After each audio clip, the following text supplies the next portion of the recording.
Good afternoon, my lecturer and examiner aboard. I hope you're all having well.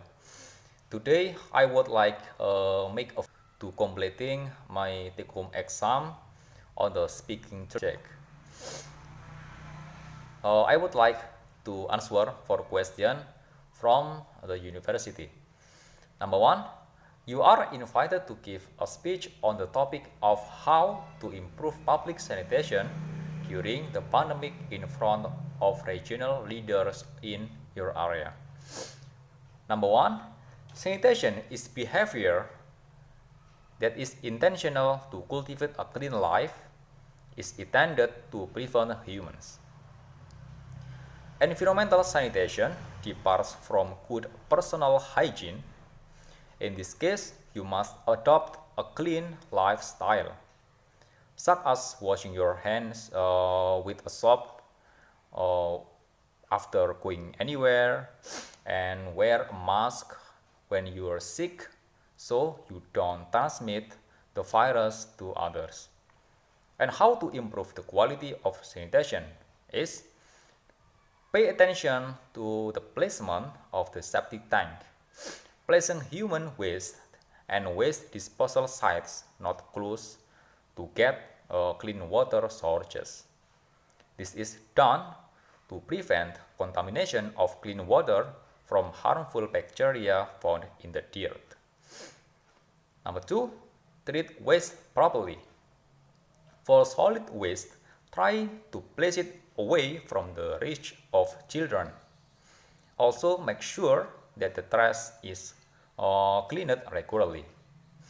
Each house must provide its own trash. If necessary, the community also has special trash bins for organic waste, which can be recycled to be compost. Number three, no clogged drains. Smooth showers are crucial part of environmental sanitation. This is because stagnant ditches are an ideal place for mosquitoes, which are vector of dengue fever and malaria. If there is a cemetery in your area, make sure the grave is also kept clean. These grave areas are usually related to tradition and customs in the community, so that their management can be adjusted according to customary agreement and local government regulations. However, having good environmental sanitation will also bring other benefits, such as reducing the risk of human getting diseases caused by worm, reducing the severity and impact of malnutrition, increase security and comfort for the surrounding community, and increasing the possibility of water sources and renewable energy.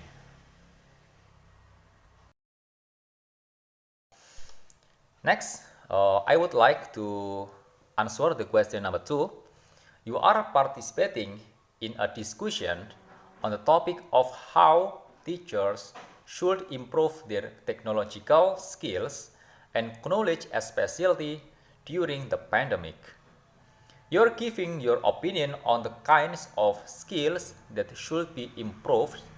Use all language expression used in discussion.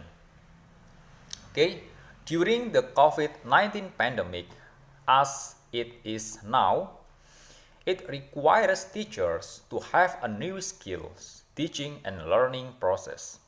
Among the skills that must be mastered by teachers in this time, as we know that during the corona pandemic since the beginning of 2020, the face of education has changed almost all over the world, including in Indonesia.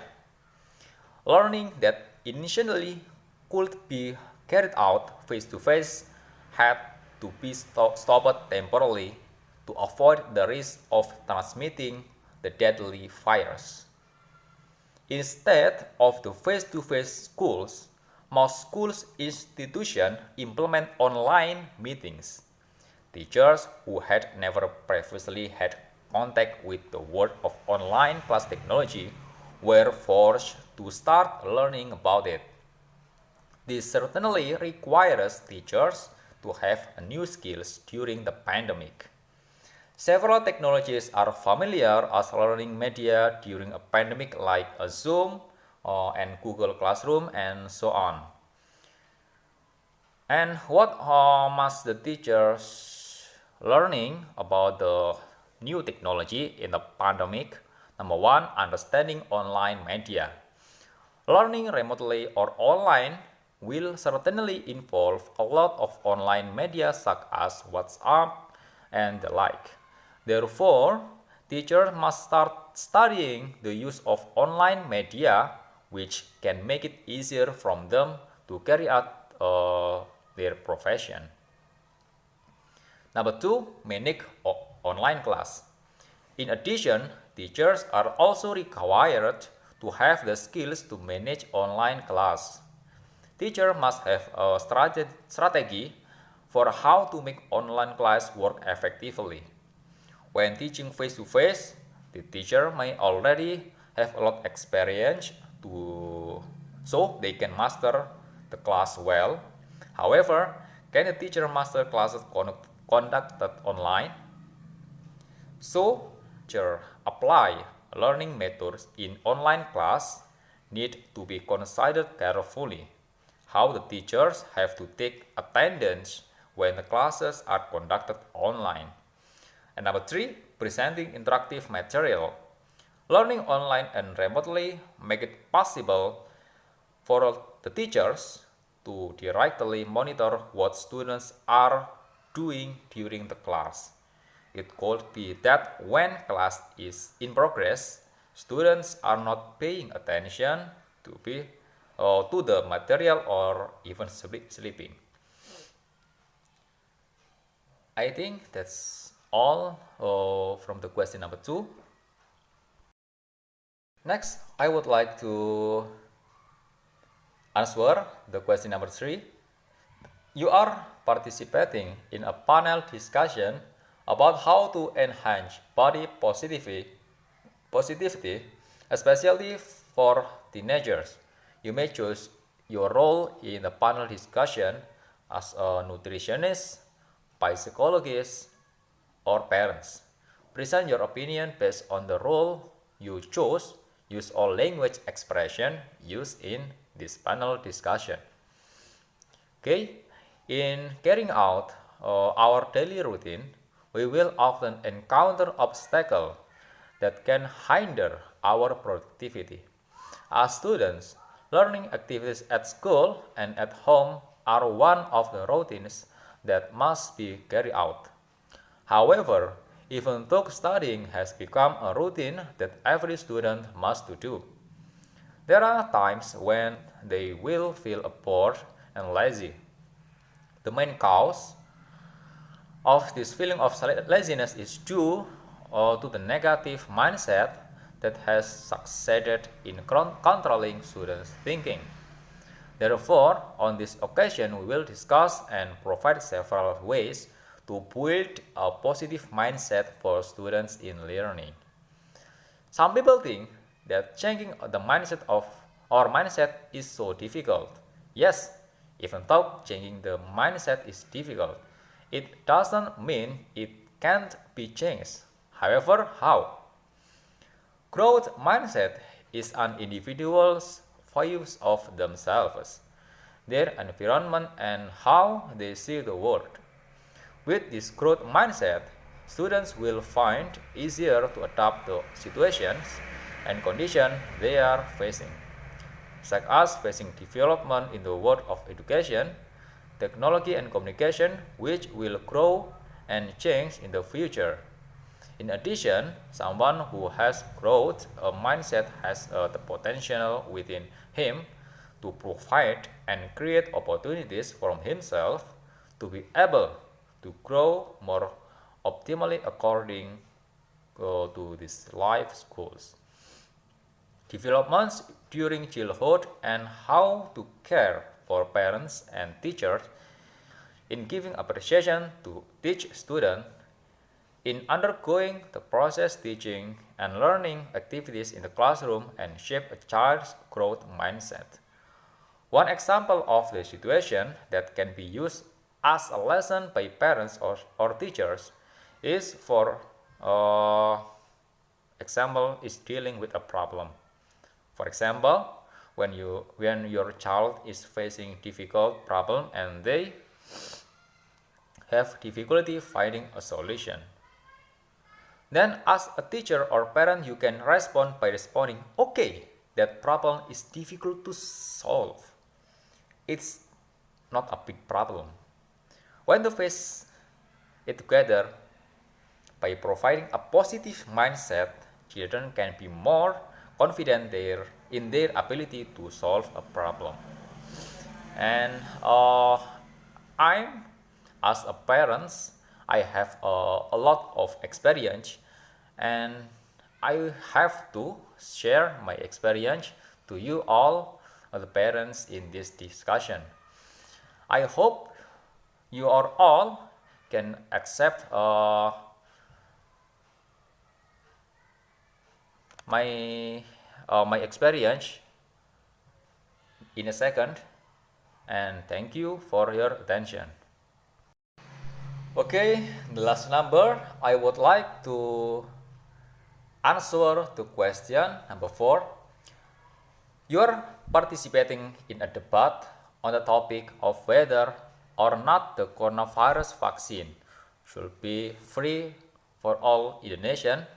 You may choose your role pro or not you wish to participate. So in this rule, I'm pro with the vaccine is free for all Indonesian people. Vaccination or immunization aims to make a person's immune system able to recognize and quickly fight bacteria or virus that cause infection. The goal to be achieved by administering the COVID-19 vaccine is to reduce the morbidity and mortality rates from this virus. Until now, the coronavirus has not ended. In order to suppress the increasing number of cases, the administration of the COVID-19 vaccine has begun. The government also recommends that everyone get it. Why is vaccination for COVID-19 is so important? Since COVID-19 vaccine arrived in Indonesia, not a few of people have disagreed with the government's recommendation to undergo the COVID-19 vaccination. In fact, giving this vaccine is very important, not only to protect the public from COVID-19, but also to restore the social and economic conditions of countries affected by the pandemic. To accelerate the absorption of vaccines to all Indonesian people is by giving them free, because we know that it's not all people of Indonesia, even a lot of people don't care about the coronavirus. And considering that in Indonesia there are still many poor people who don't want vaccine and even give them for free. So giving for free is the obligation of the government, and because we know that our people is not all agree with vaccine. Meanwhile, free or pay is, I think they are not caring out about it. I think that's all from me, and I hope you are satisfied with my video. I'm sorry because my grammar and my English is not good enough, and I always improve my English every day to be a great English native, to being the great English teacher. Thank you for my lecture and my examiner aboard, and I hope you're always healthy and Good afternoon.